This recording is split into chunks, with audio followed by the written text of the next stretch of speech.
Tucked away in the tranquil countryside of Surrey, behind wrought iron gates and lush English gardens, lies a red brick estate that few ever get to see.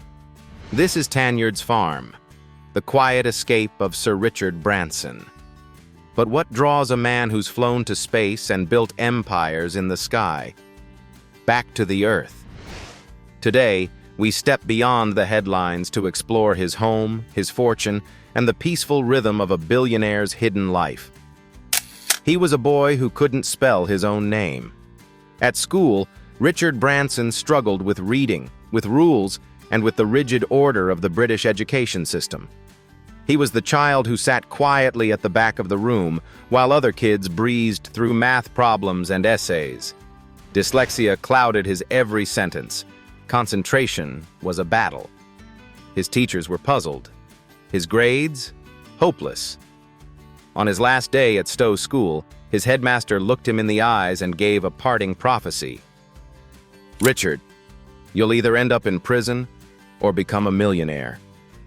That moment would stick with him forever. Born on July 18, 1950, in Blackheath, London, Richard grew up in a warm but restless home. His father, Edward, was a lawyer, methodical, reserved.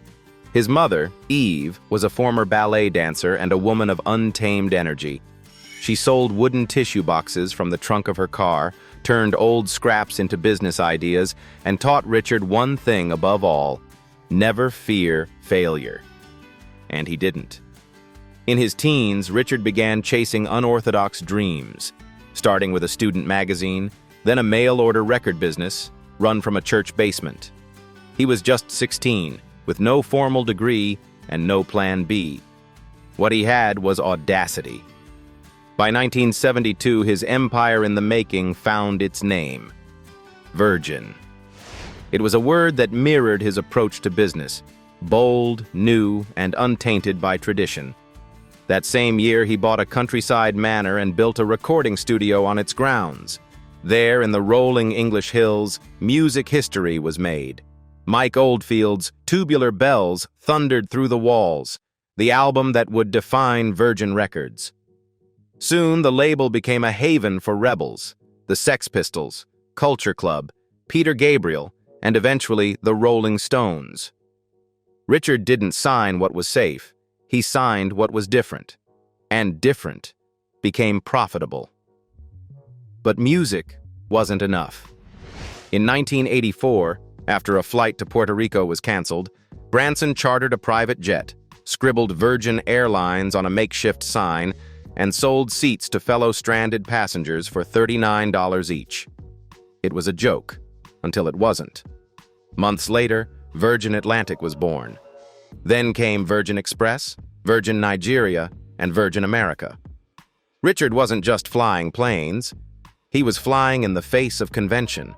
He launched Virgin Media, Virgin Trains, Virgin Mobile, and finally, the most ambitious leap of all, Virgin Galactic.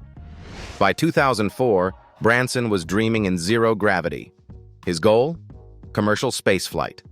His pitch? Screw it, let's do it. And in July 2021, at age 70, Sir Richard Branson launched into space on his own company's vessel. For a moment, he wasn't just a billionaire or a brand. He was a boy looking out the window of a rocket, proving that dyslexic dreamers could reach the stars. But space wasn't the final frontier. Through every business, every risk, every adventure, Branson began to realize that what he sought wasn't just expansion. It was balance. Amid the chaos of global ventures and bold experiments, he craved something else entirely: stillness. He wanted a place that didn't chase the future, but preserved the past. A home. Not a tower in London, not a private island, but a quiet farmhouse in the Surrey countryside. And so he found it. Nestled behind ivy-covered gates, surrounded by rose gardens and old stone paths. A place where the air felt heavier with memory and lighter with peace. Welcome to Tanyards Farm. Tanyards Farm. The gates creak open with an old-world charm. revealing a red brick manor set like a secret among the trees. This is Tanyards Farm. Not a castle, not a palace, but something far rarer. A home that holds its magic in the quiet. No ocean views, no helipad. Just 1.4 acres of Surrey soil and the hum of birdsong beneath ancient oak trees. At first glance, the house seems modest for a man worth billions. But look again. Everything here breathes character. From the hand-carved beams that frame the ceilings to the warm flicker of the oversized fireplace that anchors the living room, this is a house designed not for show but for soul. Inside, it's a labyrinth of surprises. Locals call it a TARDIS, unassuming from the outside, but sprawling and full of peculiarities within. The spiral staircase rises like something out of a Bronte novel, wrapping around shafts of light that filter through stained glass windows. Each pane tells a different story, not of saints or angels, but of whimsy, curiosity, and colorful defiance. There's a conservatory where Branson sips morning tea among lemon trees and tropical orchids, a slice of Necker Island tucked into the English countryside. The kitchen is its own haven, sleek but unpretentious, with brushed metal fixtures and warm terracotta tones. This is where family breakfasts unfold without fanfare, just the smell of eggs and toast, and the occasional story about launching into space. The formal dining room is grand but grounded, its table worn at the edges, not from age, but from use. It has hosted everything from family dinners to strategy sessions with Virgin's top minds, all under the soft glow of antique chandeliers. Beyond the glass doors lies a garden that seems to bend with memory, a playground for Branson's grandchildren, a spot for summer barbecues, and at times, a quiet retreat where Sir Richard walks alone, barefoot in the dew, chasing clarity rather than conquest. The study tells a different tale, walls lined with books, artifacts, and handwritten notes. Here, he's not a knight or a mogul. He's a man who writes, who reflects, who sometimes just watches the wind through the window and thinks about how far he's come and how close he's stayed to who he really is. But what truly makes Tanyards Farm extraordinary isn't what's in it. It's what it lacks. No paparazzi, no private chefs or artificial extravagance, just space. To breathe, to think, to be. And for someone who has built over 400 companies, revolutionized industries, and even escaped gravity, maybe this quiet patch of land is his most radical act yet. After all, this is the man who once lived on adrenaline, now choosing gardens over headlines, oak beams over glass towers.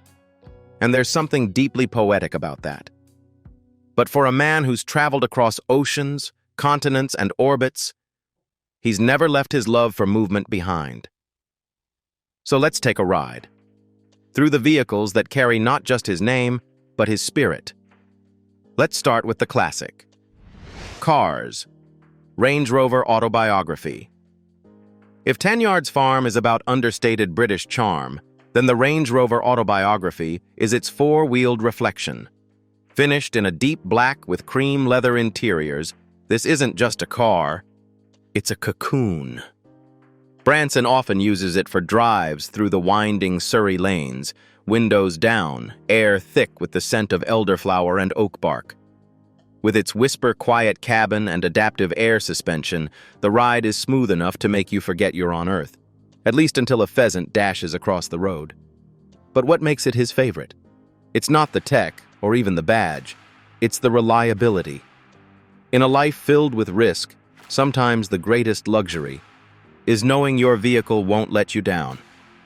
Fisker Karma. And then there's the Fisker Karma, a hybrid sports sedan that feels like it was designed in the future and parked in the present. Long before electric cars became a billionaire's badge of honor, Branson was already thinking green. The Karma's solar panel roof, leather-free interior, and plug-in hybrid engine spoke to his commitment to sustainable innovation. He first drove it to a Virgin event in London, the crowd expecting a Tesla, the media hoping for a rolls. Instead, he rolled up in silence, the engine humming like a thought half-formed. The Fisker may not be flashy, but it reflects who Branson is when the cameras are off. A man more curious about what's next than what's expected. Gibbs Aquada. And then, there's the car that turns heads, raises eyebrows, and breaks boundaries. The Gibbs Aquada, a fully amphibious vehicle capable of transforming from road car to speedboat in under 12 seconds. It sounds like something from a Bond film, but Branson didn't just admire it. He drove it across the English Channel, setting a Guinness World Record in 2004. The image of Branson, grinning behind the wheel as waves crashed against the Aquada's sides, is now legendary. Salt spray, sunlight, and that classic Branson mischief in his eyes. This wasn't just a stunt. It was a symbol. A symbol that adventure doesn't need altitude. It just needs an open mind. Each car in his small but mighty fleet isn't just transportation. It's translation of who he is, of what he believes, of where he's going. Not just physically, but philosophically. But even with rubber on the road and rockets in the sky, Richard Branson's most powerful drive has always been towards something greater. A better world for others. And with a net worth of $3 billion, he's not just dreaming about change, he has the power to fund it. Let's explore the heart behind the empire, in the causes he champions and the lives he's quietly changed. Philanthropy. It started with a lesson from his mother. Eve Branson didn't raise her children to chase money. She raised them to create value, to take risks, and above all, to give back. She once said, "Do what you love, but remember, your success should matter to more than just you." And Richard Branson listened. In the early 2000s, as Virgin soared into new industries and his personal fortune crept into the billions, Branson began asking a different question. Not, "What can I build?" but rather, "Who can I help?" Virgin Unite, the heart of the empire. Founded in 2004, Virgin Unite isn't your typical billionaire charity. No gala dinners, no press-chasing donations. Branson insisted that every single overhead cost would be covered by him and the Virgin Group, so that 100% of external donations could go directly to the front lines of change. From climate action to criminal justice reform, from grassroots entrepreneurship to LGBTQ+ advocacy, Virgin Unite became a nimble global engine for good. They launched the Branson Center of Entrepreneurship in South Africa, helping young innovators build micro-businesses that feed families and communities. They championed prison reform, backed access to clean energy, and amplified the voices of indigenous leaders long ignored by governments. For Branson, it wasn't about being a hero. It was about handing the microphone to those who never had one. The Giving Pledge. Half my fortune. In a world where billionaires often hoard wealth like dragons, Branson chose a different path. He and his wife Joan signed the Giving Pledge, publicly committing to donate at least half their wealth to philanthropic causes, both during their lifetime and beyond. But Branson went further. He vowed not only to give away wealth, but to build businesses that solve problems. Companies where profit and purpose live side by side. It's not about guilt. It's about responsibility. The Eve Branson Foundation, a legacy of love. Perhaps his most personal mission is the Eve Branson Foundation, named in honor of his late mother. Nestled in the high Atlas Mountains of Morocco, the foundation provides education, healthcare, and artisan training to local communities. What started as a few sewing machines and school books has become a thriving center of culture and empowerment, especially for young women, many of whom are the first in their families to read, write, or run their own business. Branson often visits the region in person, walking the dusty paths and listening to stories, not as a savior, but as a student. Climate, crisis, and bold campaigns. In 2006, Branson pledged to invest $3 billion, the profits from his travel-related companies, into the fight against climate change. This wasn't just a press release, it was a roadmap.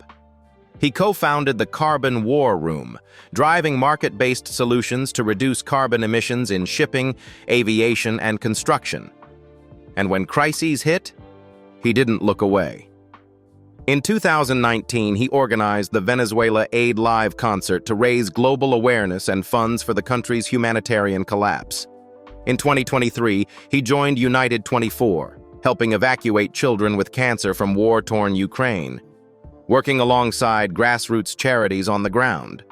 And in 2009, Branson even joined a hunger strike, standing in solidarity with displaced aid workers in Darfur. When the headlines fade, he stays. Innovation in inclusion. Dyslexic U. In 2024, Branson unveiled Dyslexic U, a free global platform in partnership with Made by Dyslexia. As someone who battled dyslexia for most of his life, this was deeply personal. The goal? To reframe dyslexia not as a disability, but a superpower, and to equip future generations with the tools to thrive, think differently, and lead. Because the boy once told he would never succeed, now wants to make sure no child hears that again. For Richard Branson, giving isn't a footnote, it's the mission statement. Whether it's clean energy or clean water, fair trials or fair wages, his philanthropy doesn't just write checks, it rewrites stories. But behind every act of impact is a circle of quiet support, a family that grounds him, a daily rhythm that restores him. So who is Sir Richard Branson when he's not building empires or saving the world? Let's step into his everyday life and discover the peace behind the personality. Personal life. Behind the titles, the headlines, the transatlantic companies, and cosmic dreams. Richard Branson is, at heart, a man of rituals, of relationships, of rhythm. And nowhere is that more clear than in the peaceful flow of his personal life. One that begins not with a conference call, but with the sunrise over a dewy English field. Each morning at Tanyards Farm, Branson rises early, not because he has to, but because he wants to. He walks barefoot through the garden, coffee in hand, savoring the quiet. It's in those moments, when birds chatter from tree to tree and the world is still half asleep, that his mind finds clarity. Some mornings, he writes, other days, he rides his bike down winding Surrey lanes, nodding to neighbors who, by now, see him not as a celebrity but simply as Richard. And then there's Joan, his wife since 1989, his anchor, his sounding board, his co-adventurer. They met in the 1970s, long before the wealth, the fame, or the knighthood. He still remembers seeing her through a shop window and thinking she had the kind of beauty that didn't care to be noticed. Decades later, she remains his most trusted voice, the one who tells him when to leap and when to pause. Their wedding, held on Necker Island, was as untraditional as their love, barefoot in the sand, laughter in the air, surrounded by friends and family who knew this was no ordinary couple. Together, they've raised 2 children, Holly, a doctor-turned-virgin leader, and Sam, a filmmaker and entrepreneur. Both deeply involved in causes their father cares about, both inheritors not of his fortune but of his fearlessness.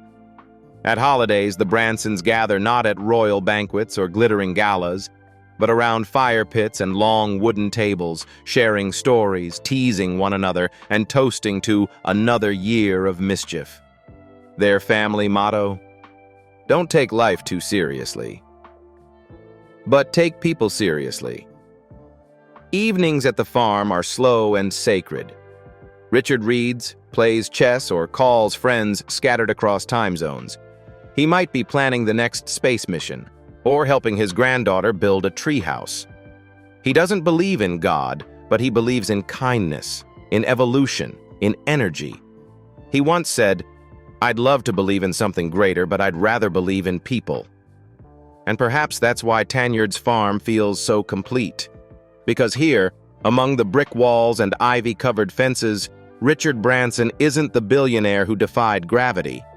He's the grandfather chasing butterflies, the husband who still kisses his wife goodnight, the man who traded noise for nature, not to escape the world, but to return to it. And in that stillness, we find something we rarely expect from those who build empires. Not power, but peace. If you've ever wondered what it means to live fully, not just loudly, Richard Branson's quiet sanctuary might just have the answer.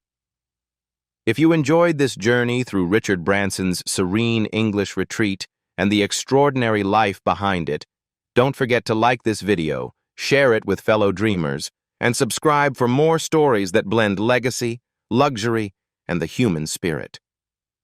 Because sometimes the most powerful empires begin at home.